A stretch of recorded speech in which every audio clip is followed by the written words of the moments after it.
You mentioned, the hamburger that you eat today is not the hamburger you had 50 years ago. Why is that? I mean, in a word, it's scale and economics.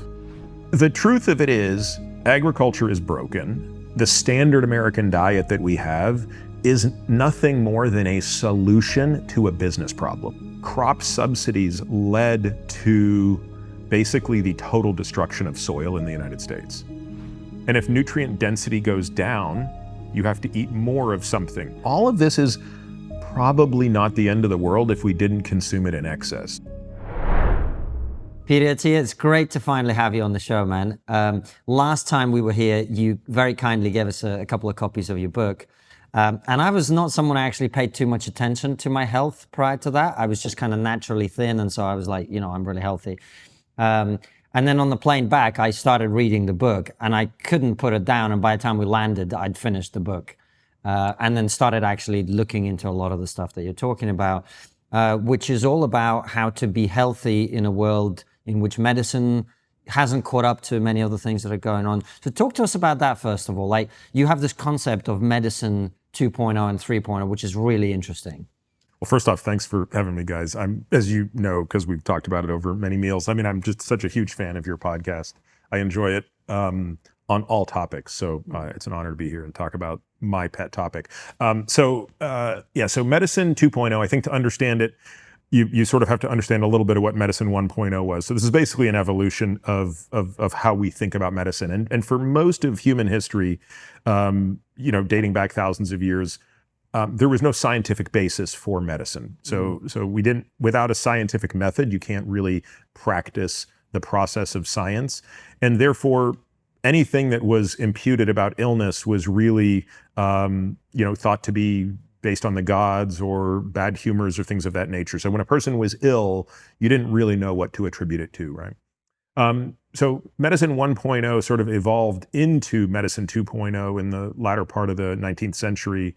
Again, it wasn't just that the advent of the scientific method, which came along 300 years earlier, but it was really other tools that enabled it. And one of the most important was the light microscope. So the moment we as a species could appreciate microscopic entities, bacteria namely, and also eventually come to understand that there were things like viruses, it created a whole new infrastructure in the way we thought and the way we treated disease. And then when you add to that the advent of antimicrobial therapy and antibiotics, really medicine changed. And it sounds like overnight, because in the grand time scale of human civilization, it was almost an overnight change. And it produced an almost overnight, although in reality 4 or 5 generations, doubling of human lifespan. So we went from basically living to a life expectancy of the late 30s and early 40s to now late 70s, early 80s. And that's largely been due to kind of the amelioration of the following. So we are much better at treating trauma. We are much better at infant mortality and maternal mortality, and we are much better at treating acute conditions, primarily those that involve infections. So it's largely been those 3 things that have doubled human lifespan. And so medicine 2.0 is humming along, and it's the thing that we're swimming in, right? That's the water of medicine today. And again, it's very good. We collectively wouldn't be sitting here without medicine 2.0. What I argue in the book is that unlike where medicine 2.0 completely displaced medicine 1.0, we don't need a medicine 3.0 to displace 2.0. We want to preserve all the benefits of 2.0, but what we need to do is sort of allocate part of the portfolio to this thing called medicine 3.0, which is slightly different. Instead of trying to apply the hammer of treat something when it arrives, which is the medicine 2.0 strategy, that doesn't seem to work with chronic diseases, and it's now chronic diseases that are killing most people in the developed world. We instead have to prevent these things decades before they show up. So you don't treat heart disease when a person has coronary plaque. Right, that's a process that's been going on for 50 years. Sorry, Peter, to stop you there, because there's going to be a lot of people listening to this who don't know what coronary plaque is. So can you just explain it to them, and then move on? Sure. So if somebody has a heart attack, why is that, right? So cardiovascular disease is the leading cause of death globally. 19 million people per year die from cardiovascular disease. Number 2 by comparison is cancer at 13 million. So cardiovascular disease occurs when plaque accumulates in the arteries of the heart. And the heart is very sensitive to anything that reduces its blood flow and subsequent oxygen delivery. And so these plaques accumulate very, very slowly, on the order of decades, not years. And we know that these plaques are accumulating in teenagers. And we know this because when you look at cases of young men and women who die in trauma for reasons that have no relation to heart disease, you still see on autopsy small amounts of coronary plaque accumulating. And so the idea that we should wait until those coronary plaques become significant enough that either A, somebody has their first heart attack, or B, you do a study on them, like a CT scan of the heart, where you can visibly see the coronary plaque, and then we decide to treat them, which would kind of be part of the way that most people would think about this, probably doesn't make sense, right? When instead, you might want to be treating that decades before it shows up. In other words, using that as an example, you want to treat the causal agents of the disease and not wait for the disease to take hold. So an example of where Medicine 2.0 does this very well is with smoking, right? So with smoking, there's nobody out there saying, we should get people to stop smoking once they start to develop nodules in their lung that look suspicious for cancer. Right? We don't say that. Why? Because we know that smoking is causally related to lung cancer. And when you know that, you tell people to never smoke, and the minute they start smoking, you get them to stop, regardless of risk. And meaning regardless of age or any other risk factor. Similarly, we know what the causal drivers are of cardiovascular disease, right? So the technical term is hyperbeta lipoproteinemia. That's just a very fancy way of saying the types of cholesterol carrying molecules that have a certain thing on them called ApoB. So that's the LDL, the VLDL, the IDL, LP(a). All of those little particles are causally related. High blood pressure is causally related. Insulin resistance is causally related. So what we want to be able to do is treat those things the second they emerge, even if a person is young, otherwise healthy, or otherwise low risk. Another very important tenet of Medicine 3.0 is not just the early and aggressive primordial prevention, but it's also this emphasis on health span as being equal to lifespan. So lifespan, I think, is a pretty obvious concept. It's how long you live. And it's quite binary, which makes it easier to understand you're alive or you're dead. Health span is a little more subjective, and what one person deems exceptional health span might not be that of another. But regardless, I think people intuitively understand what quality of life means. And it has a sort of physical, cognitive, emotional component. And Medicine 3.0 would treat the optimization of that at the same level. It's equally important to how long you live. And that's important because what gets measured gets managed, right? And so Medicine 2.0 really optimizes around lifespan. And therefore, that's the metric that we track. Well, that was really the thing that shook me kind of awake when I was reading the book, because you have this, I think it's a graph and also an explanation to basically show, I mean, this may be overstating it slightly, but the way we currently manage health is essentially we live, then we get sick, and then medicine comes in and extends as much as possible the period of our life when we are sick, so that we can live longer. But you're living longer while really actually having some real issues, right? And what you're talking about in the book very powerfully is how do you extend the period of life when you're not sick so that you kind of have a very short period at the end of your life when you are maybe dealing with issues and then you die. So you're kind of extending your actual high quality life. And that seems to me like a pretty good thing to be doing. I think that's honestly what anybody who puts a lot of thought into it will come to the conclusion. And I say that because I spend time with lots of people where I'm asking them to really make trade-offs and thought around that, right? So I'm sort of saying, like, what do you want the last decade of your life to look like? Like, really put some thought into this. Like, this is an exercise that we do. It's called the marginal decade exercise because we refer to that last decade of life as the marginal decade. And what I can tell you is I have yet to meet an individual. Now, maybe my sample size is, only, hundreds instead of millions, but I have yet to meet a person who, when contemplating their marginal decade, i.e. the last decade of their life, something all of us will have as sure as God made little green apples, everybody is focused far more on what they will be able to do in that decade than how old they will be. Now, obviously, nobody would view a marginal decade from the ages of 51 to 61 as ideal. In other words, anybody would argue that, hey, to die at 61 would be premature and awful. We don't want that. So we have to take the steps to address lifespan, which means delaying the onset of chronic disease.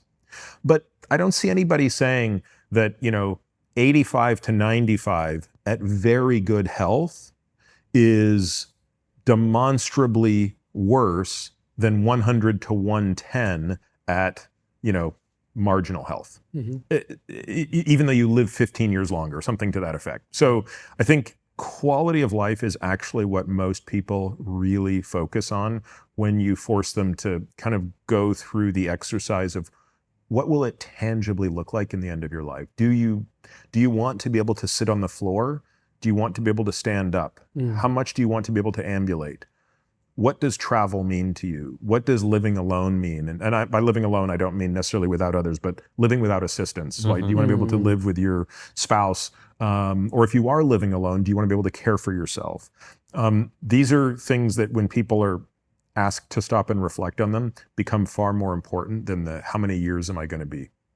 It's a really profound point. And one of the things that I found very interesting in your book, Peter, is when you were talking about type 2 diabetes and how we're not actually talking about what a serious condition this is.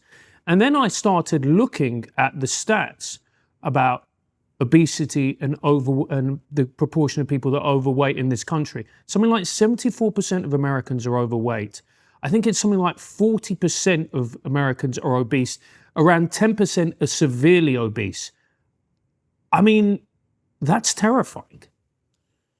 Yeah, I mean, I think it's there's so many different ways to look at it, and obviously we need to caveat all of that by saying that there is this now new class of drugs that, more than any other drugs in the history of as long as we've been dealing with this problem, appear to be more efficacious and with fewer side effects than anything we've seen. So if we bracket that for a moment and say, let's come back to it, the obvious question is, why is this epidemic happening? And what is the implication of it from the health of the population and economically?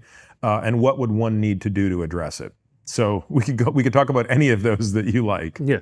But yeah, I think what's causing it would be a good start. Yeah, let's do what's causing it, actually. And if you could tell the story, because I found it incredibly powerful, about the story about when you were working as a surgeon. I think the technical term was a surgeon's assistant, and you were talking and you were interacting with the patient just before they went to have a surgery, and they told you they weren't an alcoholic.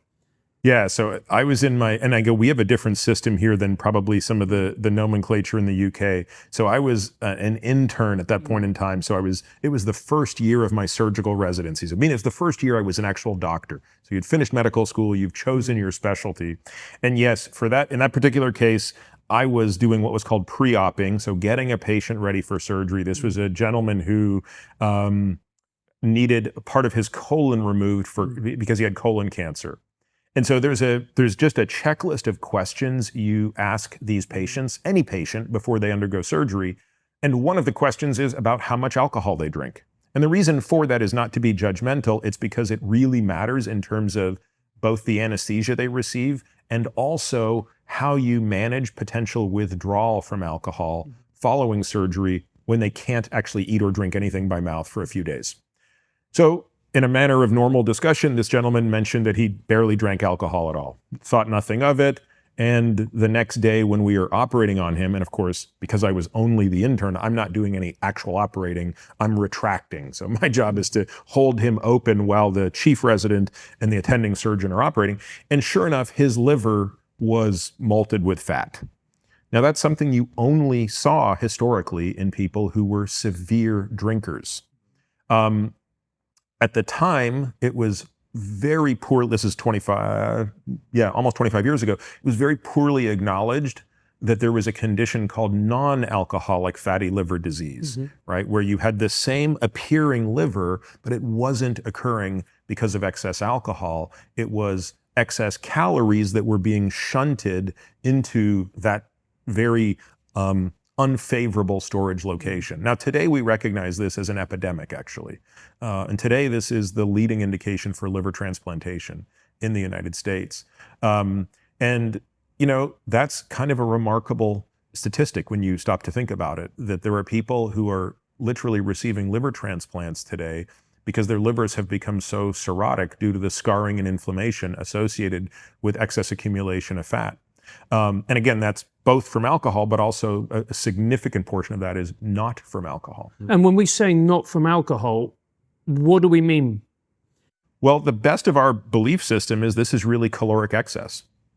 So this is people who are not consuming alcohol, and if they are, they're consuming it minimally, but this accumulation of fat in the liver, along with its concomitant metabolic derangement, is the result of excess calories being taken on relative to the level of exertion of an individual. And is that why Americans and Westerners more broadly, because it's a big problem in the UK as well, are so overweight? Is it that we just eat more than we burn off, or is there something else going on in terms of the food system and all the rest of it? Well, I think it's all connected. The elections happened, but many questions remain unanswered. While it's tempting to think a new president will change everything, history shows that some things, like government spending, remain the same. That's where gold and silver come in. As governments around the world continue to spend money they don't have, the value of paper currencies keeps falling. Gold and silver, on the other hand, have consistently risen in value, helping to protect savings from inflation. With monetary metals, you can go a step further. Not only can you secure your wealth with gold and silver, but they also offer free storage and the opportunity to earn interest on your holdings, paid monthly in real physical ounces. You can fund your account by purchase or shipment, and you'll never pay more than 1% over the spot price. Thousands of investors around the globe are already earning interest every month with monetary metals. Why not you? Learn more at monetary-metals.com/trigonometry or scan the QR code below. You know, you have to think about it through the lens of like, what's the proximate physiologic explanation of what's happening? And then you can peel back the layers of, well, why is that happening and why is that happening? So at the simplest level of physics, it's clearly a caloric imbalance. Now, that's not the most helpful explanation, right? That's sort of like saying, we're sitting in a room with 20 people. Why are there 20 people?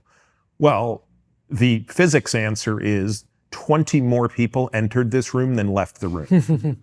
Thank you. That's very helpful. Yeah. Why? Is there free food being given out? Is there an interesting person in the room that they're all coming to listen to? That's the sort of the real why that we want to get at. So the real why as to why are people consuming more calories than they expend today relative to any time in the past has to do with, I believe, so many factors. And unfortunately, I think it's very tempting, and I've done this myself, so I can take responsibility for this in some way. It's very tempting to isolate one factor and say it's because there is more processed food.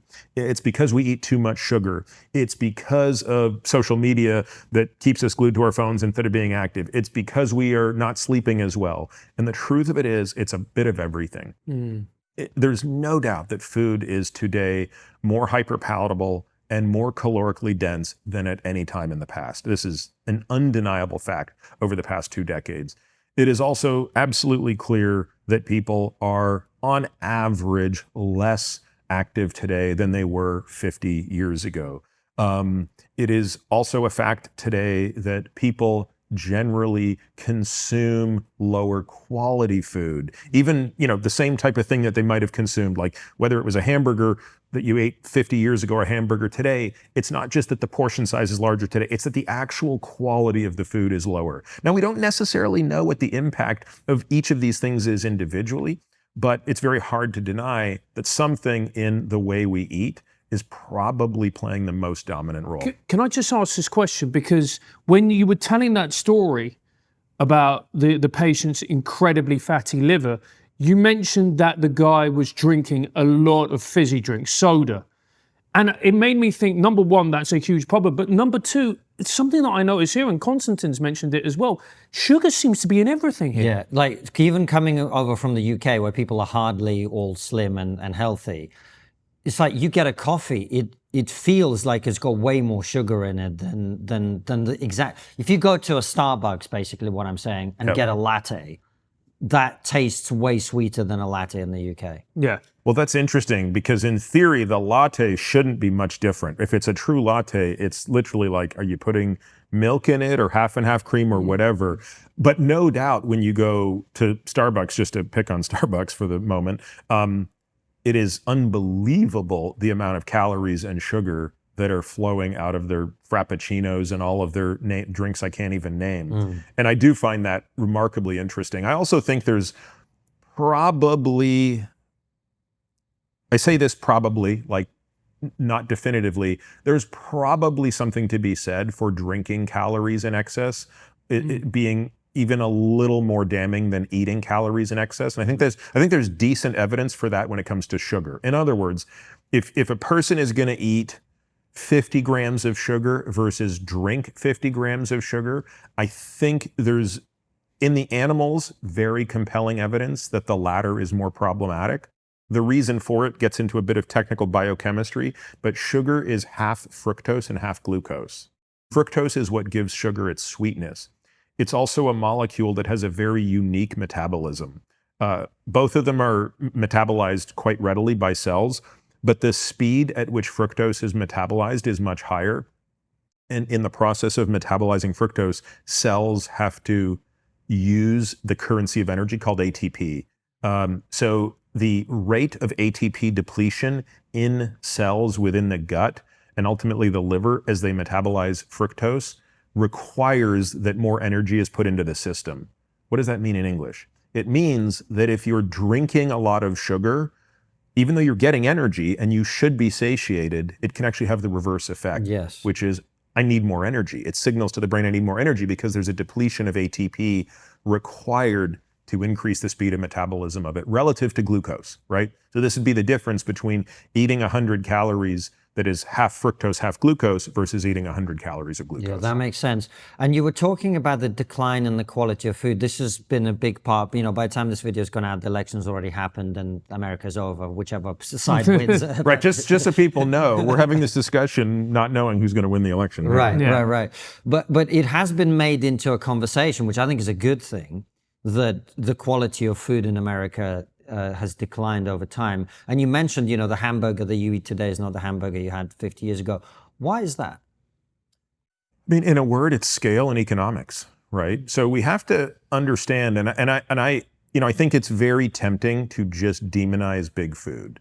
And to be clear, I don't have a dog in this fight. Like, I don't know anybody that works for big food. I have no, you know, I don't own Monsanto stock. Like, I truly think about this from purely a scientific and policy perspective.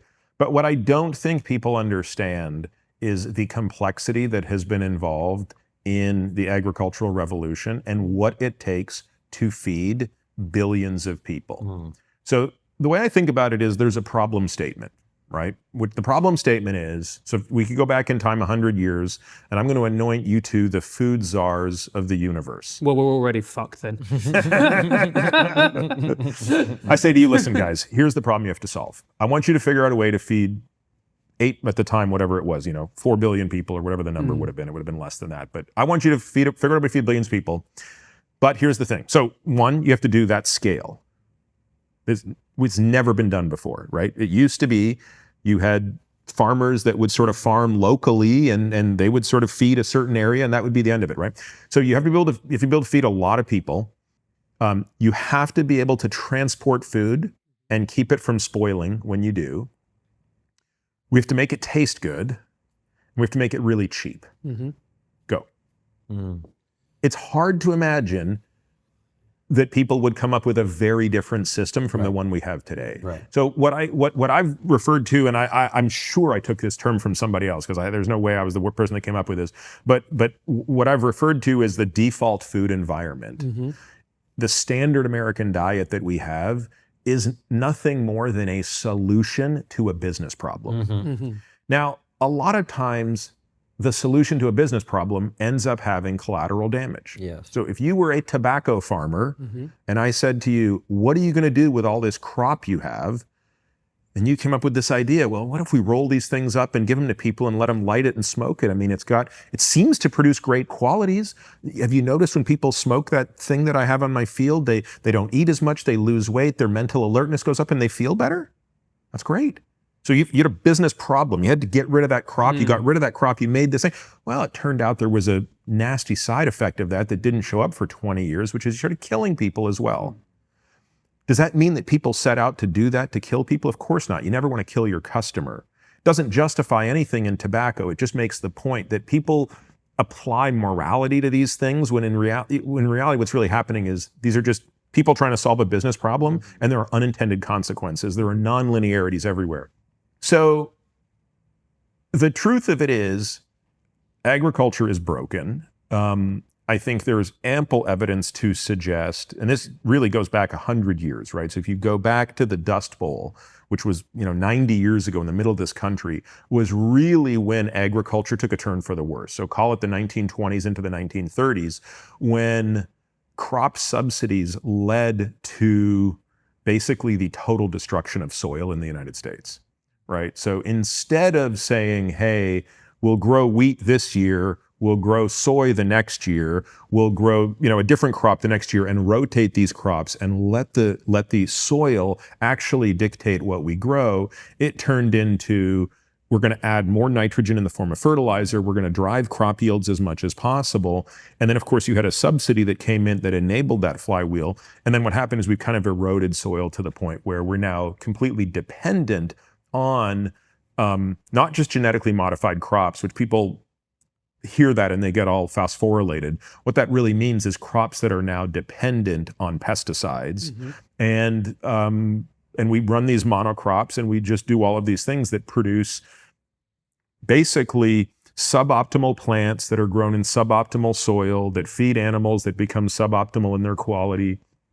And again, all of this is probably not the end of the world if we didn't consume it in excess. So I think it just becomes like another thing that gets layered on the problem is, well, on top of that, and some have argued, by the way, that that's another factor driving our excess consumption, which is we have sort of a governor in us that is selecting for nutrient quality.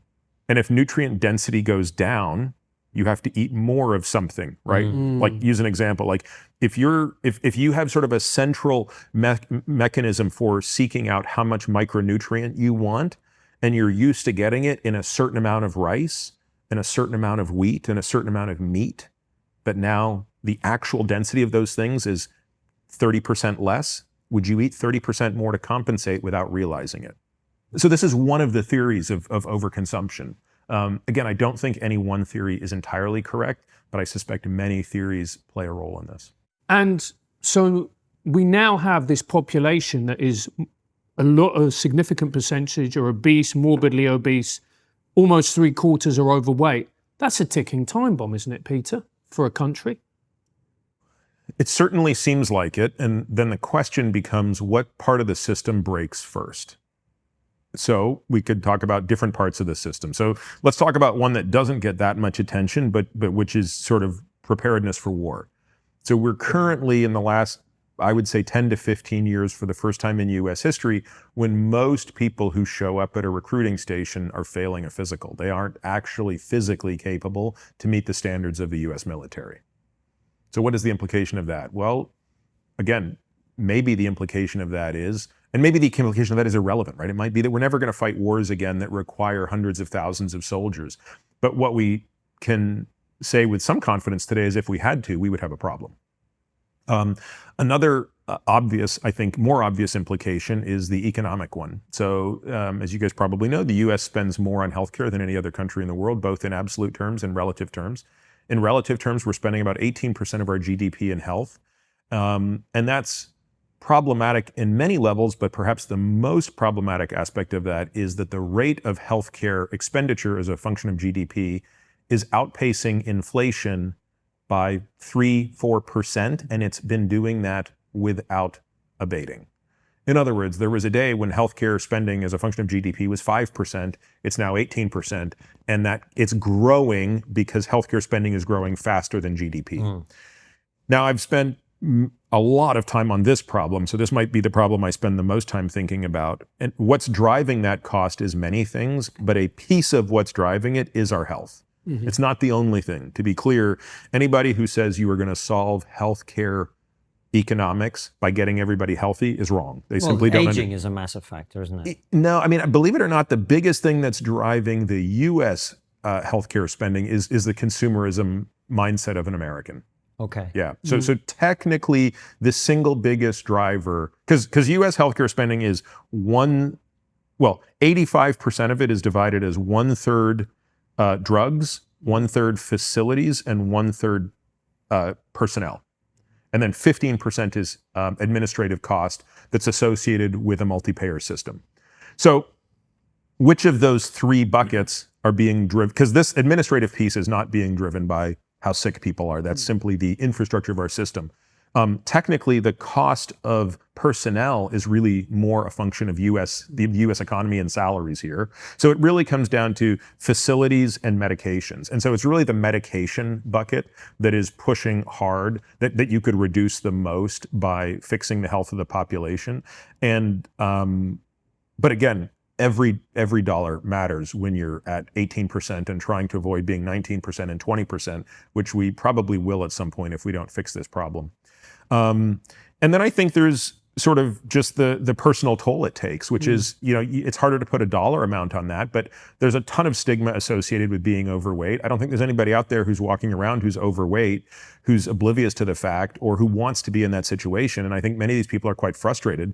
And I think I think it's very easy to kind of demonize people who are unhealthy and say, why don't you just bucker up and eat less and exercise more? But I don't favor that approach. And I think that Why not? I think we need to have more empathy for people. Like, I think, sure, there's always the edge case of the person who just truly says, fuck it. Like, I just want to eat Big Macs all day and I don't care. But I think the truth of it is, for many people who are in that situation where they have type 2 diabetes, they're overweight, I think they go through bouts and spurts of really trying and not necessarily achieving the success they want. We also have to sort of bake in this idea that people, I think, have different amounts of willpower, and I don't know that you can take much credit for it. So like, I tend to have very high willpower. Did I do anything to hone that? Like, isn't that kind of just like why I have brown eyes too? Like, I'm the height that I am. All of the characteristics about me are largely innate, and I view kind of willpower as one of those. Do you not think I'm sure there's an element of it that's genetic. Do you not think it's also a muscle that you train? Like, you train yourself. But why do I train it? Well, what gives me the desire to? I agree that you practice this stuff, and I put it into practice in many things I do. But this is one of those areas where I really debate free will. Like, I'm in that's a, that's why yes.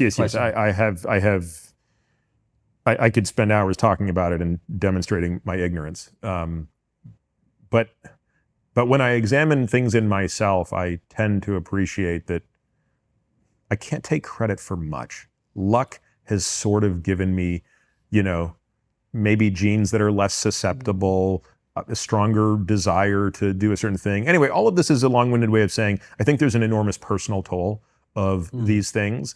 I think there's, a lot of denigration of self-worth and things of that nature. And I think, look, you see this bubbling to the surface in the discussion around GLP-1 agonists and their derivative drugs, right? Which is the morality associated with using them, right? Those are the weight loss drugs. That's correct. These are drugs like, I don't know if they have the same names in the UK. Ozempic, Mounjaro. There are newer versions of these drugs that are not even yet approved that look even more potent, right? So semaglutide, which is the drug that is Ozempic or Wegovy, is actually the third generation of that drug. Mounjaro or tirzepatide was the fourth, and then the next one coming out is called retatrutide. Looks even better than the fourth one, which is better than the third one, which was a log form better than the second one. Point is, these drugs aren't going anywhere, and the pipeline of these, there's 20 of these things in the pipeline. But I think as a society, there's a lot to wrestle with because the cost of these drugs is significant. But I also think deep down, a lot of people think, is it, there's a judgment that comes with from some, I think, when it comes to their use case. Of Peter, course, yeah. Sorry, go finish your point. I was just going to say that there's the economic consideration of them as well, which everybody brings up.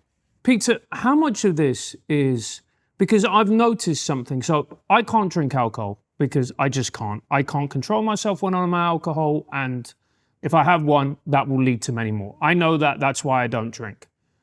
How much of this is addiction? Because I've noticed, as somebody who has a personality which is obsessive and can, if unchecked, can lead to addiction, I've noticed that when I eat things here, I get a little kick that I don't get back at home. And in particular, when you look at fast food, when you look at sugar, how much of this are companies putting things in their products which they know will mean people will get addicted to them and will come back again and again and again and again? I don't think it's a moral thing. I think it's them just trying to boost profits. Yep. So a couple things. I think that I try to not use the word addiction because it has such technical meanings. Okay. And I don't want to get into the nuances of what constitutes a true addiction, because there's a very clear clinical definition. But the point is what's important, not the terminology. So if we bracket that the word addiction may or may not apply to food for the average person, your point is very well taken. And I would argue that any American who has spent any time in Europe, and I love being in Europe, will explain exactly what you've just said, which is we have the reverse experience, right? When we go to Europe, whether we're in Italy, it doesn't matter. You could be in the food central of Europe. You just don't tend to overeat the same way that you can in America. And I have spent untold hours asking people, why do you think that is? What is it in the food in Europe that seems to be different? I have never been able to find empirical evidence to support my assertion. It's all anecdotal, but you are yet one more person to kind of ring that anecdote true. I think there's a lot of things, right? I do agree that in Europe, the portion sizes are so much smaller. And I think that this has been an observed phenomenon that's been done in studies. When you give a person a portion size, they will often eat past their limits. So there were these experiments done many years ago where they gave people these drinks, right? So it was kind of like a milkshake sort of thing. And they had one group drinking one drink and another group drinking another, but the one group was drinking it where it was being refilled at a level that, allowed it to constantly stay higher than it would have been if they were just drinking it. And of course, the question is, are people stopping when they're full, or are they stopping when they finish? And of course, these people were drinking more than the other people, meaning that the people who had a refilling drink. So that would suggest that if you put more food on a person's plate, they're going to eat more. So portion sizes matter. Most people have talked a lot about the differences in wheat quality between Europe and the UK, between Europe and between North America. And obviously a big difference here is we use glyphosate on our wheat. In Europe, it is not used. And so it's really not, to me, about the GMO distinction, but it is clear that there might be a difference in the use of glyphosate. For example, people talk about how they just don't feel as bloated when they eat things there. You've already alluded to the fact that less sugar tends to be used. But also, it's like, think of how smaller the cans and bottles are and stuff like that, right? So, oh yeah, man, we went for a meal with somebody the other day, and you just go to the fridge and there's a liter bottle of Coke. A liter, and that's the minimum size you can get. That's fucking crazy. Yeah. So I think there are just so many differences, and part of it is just it's our culture here. It's everything is bigger, everything is better. I mean, but it's everything, right? It's like it's our cities are bigger, they're more spread out. Our lane. Look at the difference in the. I'm sure you've thought of this if you've driven here. Oh, yeah. When you drive in Europe versus when you drive in the United States. Like when you drive in the United States, you can shut your eyes half the time. The lanes are so big. When you are driving in Europe, you have to be switched on. There is no futzing around. There's no drifting in and out of lanes. Like everything is compact. So I just think there's a lot of this going on. But to your question, I agree completely that food science is all about engineering a product that tastes as good as possible and gets you to buy as much as possible. And moving on to type 2 diabetes. Well, let me just stick. Do you mind if I stick with this quickly? do you think it's very clear from the way you're talking about it, Peter, that we all, I think, would agree that capitalism is a great system, but it comes with externalities. It comes with trade-offs. And I guess the question is, do you think this can be solved by the market? Because like when we're in LA, you can get very good food in LA. It's very expensive, but if you want to eat very clean, you can eat very clean. It is available. Do you think this can be solved simply by the fact that, look, there's very cheap food, and it's filling and whatever, and if that's what you want, you can have that. Or if you choose to allocate a different portion of your family budget to food because you care about health, there's a supermarket that only sells really good stuff that's all organic and all this and that. Do you think this gets solved by the market or not? We recently reached a huge YouTube milestone with 1 million subscribers. Amid the celebrations, however, there have been a few cynical voices too. Some people are asking, how did two guys with weird hair and no obvious talent manage to create some of the most sensible, balanced, non-partisan conversations on the internet? How do they attract massive guests? Some people have even gone as far as to ask, who funds you? And the time has come to confess the truth. For the last 6 years, we've only been able to produce the show because of financial support from some nefarious, problematic people of highly questionable moral integrity. You. Many thousands of you. That's why the show no longer looks like a Beatles tribute act doing a seance. Now it looks like this, and this. The guests keep getting bigger, the conversations keep getting better. And this is just the beginning. We're excited to announce that we will be moving our locals community, including all bonus content, to our new home at Substack. If you're already a supporter, your subscription will be moved over automatically. As for the rest of you, this is your chance to step up and join us as we go to the next level. Give me money! Chill out, mate. We need a bit of finesse here. What he's trying to say is that the show will only keep getting bigger and better with your help. You already know about the bonus content we have for supporters. For just $7 a month, or $70 a year, you get ad-free extended interviews with a chance to ask our incredible guests your questions. But with Substack, you're going to get a lot more. Insightful articles on upcoming guests, a weekly newsletter, the ability to chat with each other on the app, both privately and in threads. You'll also be able to connect your podcast listening app like Spotify or Apple Music and enjoy the extended ad-free interviews on the go. Your support will mean that we will be able to do more incredible US and other overseas trips with bigger and better guests. That means more phenomenal extra content for you as we get the best minds in the world to talk about the issues that truly matter. No bullshit, no fudging, just an honest conversation with a fascinating person. Plus, I'll be able to afford a proper haircut. You're not going to get one, but at least you'll be able to afford one. Good point. Click the link and join 40,000 people like you to make the show you love better again. So this is complicated because you can't disentangle politics from this.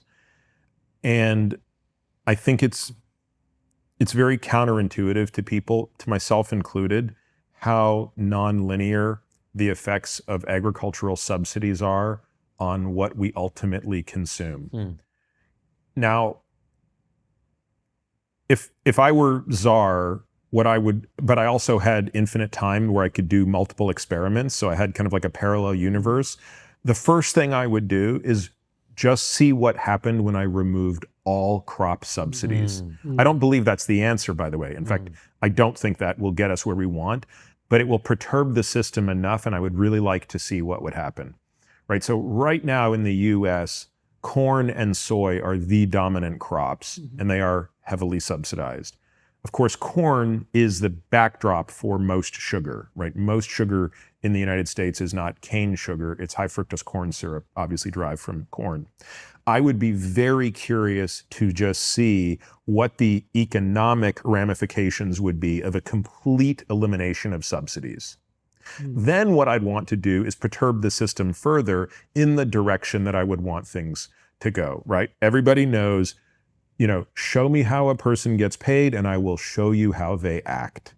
And so if we wanted to create a state where fruits and vegetables, whole foods, regenerative agriculture as a concept, which we didn't talk about, but we could, became the norm, which meant it wasn't just available to rich people in Beverly Hills, but it was available to everybody, right? Anybody who was trying to put food on their table could acquire this food.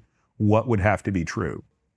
And I would basically work backwards from that desired state to what are the economic incentives that need to be in place. So in this sense, even though I think many people don't like the idea of the government putting their finger on the scale, I think this is one of those examples that, as you said, if you just let capitalism run amok, it's going to purely maximize profits, and it has no consideration for the externality of human health.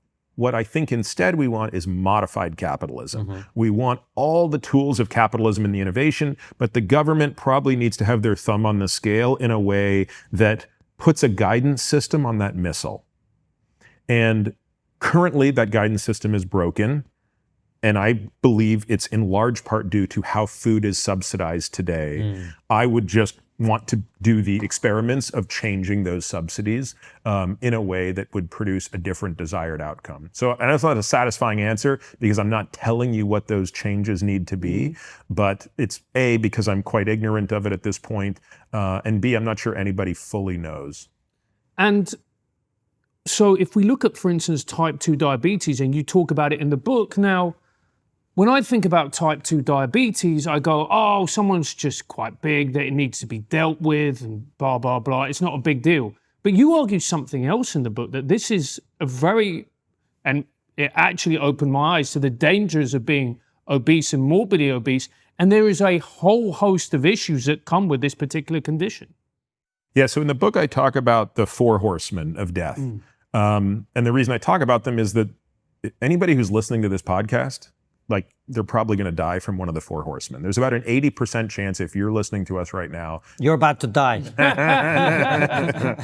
and so, and part of that is due to the success of Medicine 2.0, right? Like, you're not likely to die giving birth to a child anymore. You're not likely to die of an infection. You're not likely to die of cholera. You're not likely to die of influenza. Like, the things that killed our ancestors 200 years ago are not the things that kill us. So now we die of cardiovascular disease and cerebrovascular disease, heart attacks and strokes, cancer, dementia and neurodegenerative diseases, and these cluster or spectrum of metabolic diseases that include everything from hyperinsulinemia, insulin resistance, obesity, fatty liver disease, and type 2 diabetes.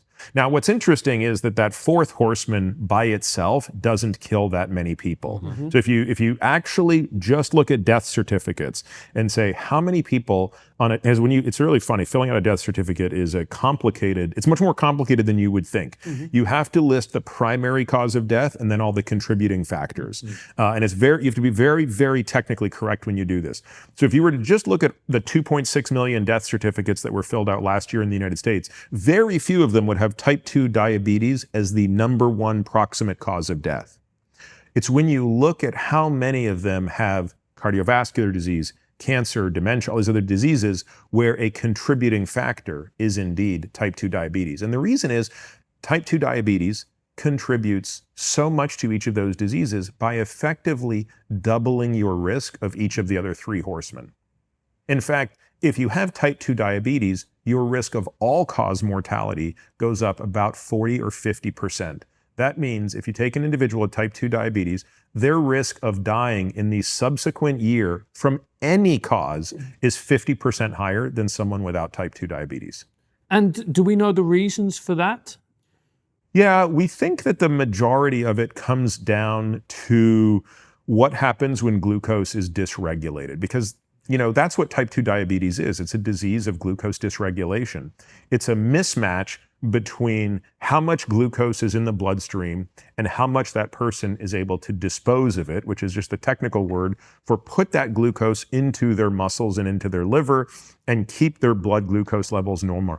And if the blood glucose levels are elevated, and they don't have to be elevated very much. I mean, to put this in perspective, the 3 of us are sitting here right now talking.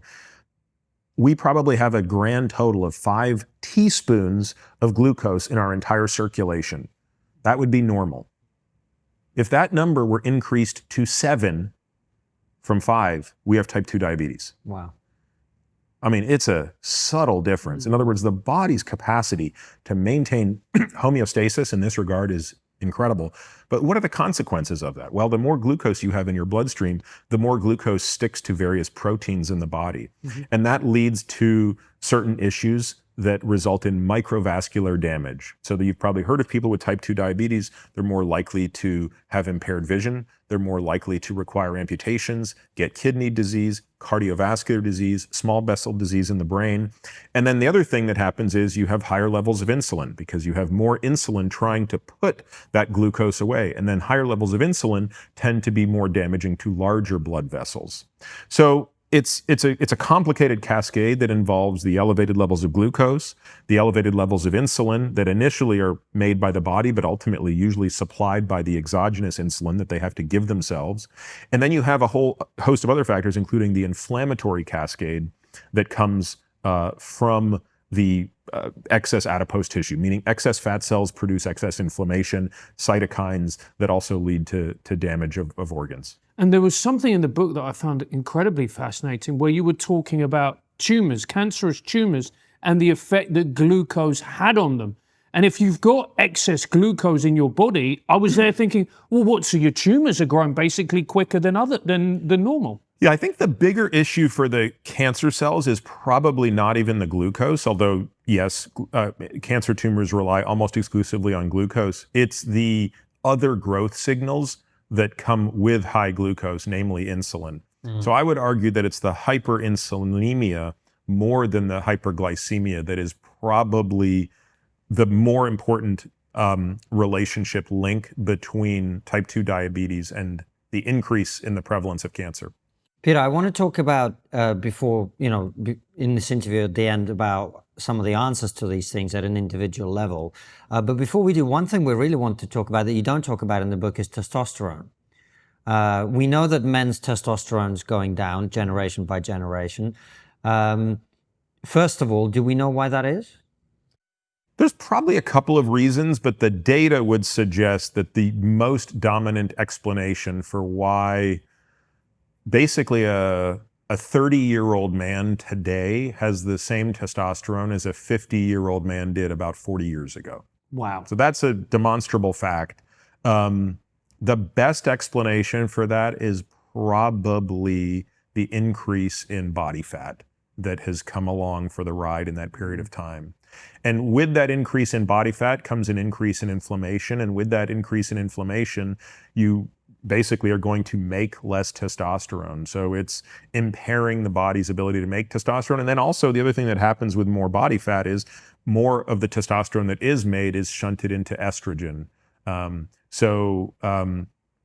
The what's called aromatization of testosterone into estrogen is a natural process, but the balance, the more adipose tissue, the more fat tissue you have, the balance of that shifts more that way. There are probably other factors as well, though. For example, we only make testosterone when we sleep. I mean, that's where we have the biggest pulsatile amount of luteinizing hormone and follicle stimulating hormone, which tell the body to make testosterone. So you could argue, although I don't think I have great data for this, that anything that's going to disrupt sleep or degrade quality of sleep, especially deep sleep, might have a negative impact as well. So that could be stress, that could be, phones, things that kind of get in the way of people's lives. But I think that most of this effect is probably explained by the increase in body fat. Really interesting. And the question that I was wondering about with all of that, we know testosterone affects behavior. Mm-hmm. And you're not a political guy, you don't get involved in this stuff, but I do think it's an interesting question to think about. This must be affecting how people vote, what policies they support, and therefore the culture of our society, right? I honestly have never thought about it that way. So are you arguing that lower, and on aggregate lower testosterone would lead to a shift in one way or the other politically? Well, when people have less testosterone, they show up differently in the world, right? They respond to threats differently. They care about different things. They feel more powerful or less powerful. They have a different locus of control, all of these things, right? So forgive me for kind of being as blunt about it as I am, but a culture in which sensitivity and, you know, being extra careful and not offending people, etc., seems to be taking off, frankly, or has at least done over time. It doesn't. Interesting. It doesn't seem like much of a leap to go, well, if we all have less testosterone, wouldn't that be the consequence? Yeah, super interesting thought. I never gave it thought. I don't know. You'd have to put it in the context of all the things that change. The other thing is, even though testosterone levels are lower than they've ever been, testosterone replacement is also higher than it's ever been. So what we don't really know is, what is the realized level of testosterone today in the population relative to a decade ago or 2 decades ago, when some of these behaviors, you know, started to take hold? Because if natural testosterone is lower, which it undeniably is, but it's being supplemented and corrected, then maybe it's a wash and there are other But I'm guessing college students aren't taking testosterone replacement, right? I do believe some are, but I don't know how prevalent it is. Yeah. But you get my point. Yeah. No, it's an interesting point. Yeah. And the other thing I was going to ask you is, this is a question from my wife who wants me to eat less red meat. It's something that kind of is the universal meme that red meat is bad for you. When I went for dinner at your house, there was quite a lot of red meat on the table from Mark. Now, Jordan was there, to be fair, so you kind of had to do that. What's your take on that as someone who's very health conscious? Yeah, this is one of those enduring examples of really, really bad science that just never dies. So this idea that red meat is somehow harmful really began its hold during the 1980s, when people began to be aware of cholesterol and the role cholesterol played in heart disease. And of course, red meat at the time was being compared to white meat. And so back in the early to mid 1980s, there was really a push to move people away from beef to chicken. And the idea was, well, chicken contains less saturated fat, and therefore, on balance, you would have a lower level of cholesterol. And that's true depending on how much of it you eat. What has given that idea more legs is some of the epidemiology that has demonstrated, though not consistently, that people who eat red meat have higher risks of, type 2 diabetes or cardiovascular disease than people who avoid red meat. So on the surface, you might be listening to this and thinking, well, that seems like a case closed, no-brainer. But the problem is epidemiology, especially when the hazard ratios are relatively small, is so fraught with errors, right? Epidemiology only identifies associations, but it can never identify causation. And so one of the biggest challenges with the red meat epidemiology stuff is that people consuming red meat and people not consuming red meat tend to be proxies on average for very different behaviors.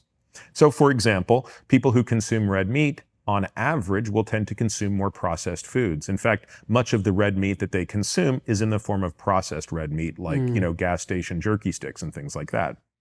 People who go out of their way to avoid red meat tend to engage in many behaviors that are pro-health. They tend to exercise a lot more, they smoke a lot less, they engage in other food behaviors, such as the consumption of fruits and vegetables, to a much higher extent. Now, what's interesting is when you strip all of those things away and you normalize for, say, vegetable consumption, that cancer-causing effect of red meat completely vanishes, right? So in other words, when you just say, let's compare people who eat red meat to people who don't, you're going to get that difference in risk. But yet, when you start to correct for everything, including servings of vegetables in a day, all of a sudden the supposed harm of red meat goes away. I think there's more nuance to it than that, frankly, and I think it also comes down to the type of red meat you're going to consume. And I don't think all red meat is created equal, just as I don't think we've already talked about how in Europe, there's clearly something different between the bread and pasta in Europe and the bread and pasta in the United States. And it's not a stretch to assume then that not all meat is the same. And I don't, I mean, so much has been said about it. I don't need to harp upon it, but I think there's a fundamental difference between consuming farmed red meat and consuming, grass-fed red meat that is free of antibiotics and hormones. Now, again, this gets back to a problem you raised earlier, which is that's a great thing to say when you're, well-to-do enough that you can afford to buy those things, and not everybody can. So that said, I still think that that the majority of the literature condemning red meat is highly flawed. I would say that if a person consumes red meat, they should probably make an effort to invest a little bit more and get the red meat that's probably of the highest quality. And this may be an incredibly stupid and factually incorrect question, but I have heard a lot of talk and read a lot of talk about the fact, the idea that actually there's several types of human beings and some are supposed to eat meat and others are not. Is there any truth to any of this? I have a really hard time kind of accepting that. I mean, I think the basis for that line of reasoning stems from the fact that, you can trace our ancestors to different parts of the globe, right? So my ancestors all came from Africa. Yours came from Northern Europe. There's someone whose ancestors came from Asia. And the idea was, well, my ancestors would have ate more of this and less of that. And therefore, would I be more naturally suited to that? Again, I've just never seen compelling evidence to support what is otherwise a very lovely story. And so before we move on to our final question, there's the average person who's sitting there watching this or listening to this, and they're thinking, right, this is really interesting and this is great, but how do I become healthier as a person? What can I do to improve my health and to live a longer, and most importantly, not just longer, but as you said in the book, healthier life? Well, it's actually interesting. It's the one thing we didn't talk about today. I mean, there are a lot of things we didn't talk about, but I think the most important thing that we didn't talk about, but it's okay because there are 3 of the 17 chapters in that book are about it, is exercise. And I think that... let's not focus on that. What else can I do? No, I'm joking. Carry on. Honestly... Well, I have to make an effort. God, no. Well, but for some people, myself included, food requires more effort than exercise. So everybody has their own cross to bear in this regard. And for me, food is the biggest cross to bear by far. Sleep comes naturally to me if I do the right steps, meaning it comes naturally to me to be disciplined about sleep hygiene. It comes very naturally to me to want to exercise. I get the reward in the short term of actually feeling good. And for whatever reason, it connects with my cognition where I can tie my ability to do something now to what I did in the gym yesterday. But food is very difficult. Food is a never-ending struggle for me. If left to my own devices, I would eat French fries, Kentucky Fried Chicken, and pizza all day, every day. I love it so, so much. You two would get on. Yeah, we do. You should come round one time, Peter. Let's just go. Do you know the last time I was in the UK, I made a point to have fish and chips every single day? I was like, you know what? I'm only here for a week. Like, I'm just going to go to hell. You absolute psycho. Yeah. You see, and that's why you're here. There's a connection. Couldn't stop eating fish and chips. Couldn't stop. Yeah. But I think that the majority of the health span benefits that we speak of, both mind and body, are going to come from exercise. So if someone said, look, Peter, just direct me to one thing, I would direct them to, hey, read the chapters on exercise and figure out a way to sort of balance your exercise portfolio around the right amount of strength training, the right amount of cardio training, the right amount of movement training. And I think that's on a singular level going to pay higher dividends. It's been a fantastic interview. Thank you so much for coming on the show, Peter. Final question is always the same. What's the one thing that we're not talking about that we really should be? Before Peter answers the final question, at the end of the interview, make sure you click the link in the description, go to our Substack to see this. If I'm overweight, should I be taking Ozempic? The single most important recommendation that is female specific, and especially for her demographic, is... What has been the nuttiest thing you've ever come across that people recommend to extend lifespans? And why does drinking your own urine tend to come back around? Yeah, I'm asking the questions that matter.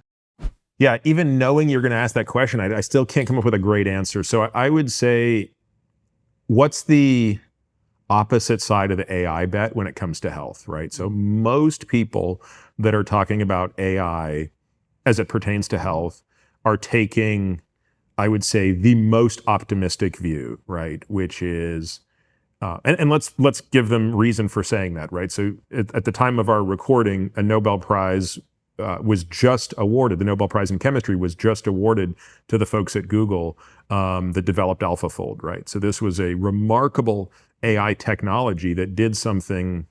I don't know, if you told me this was possible 2 years ago, I would have said, I don't think so.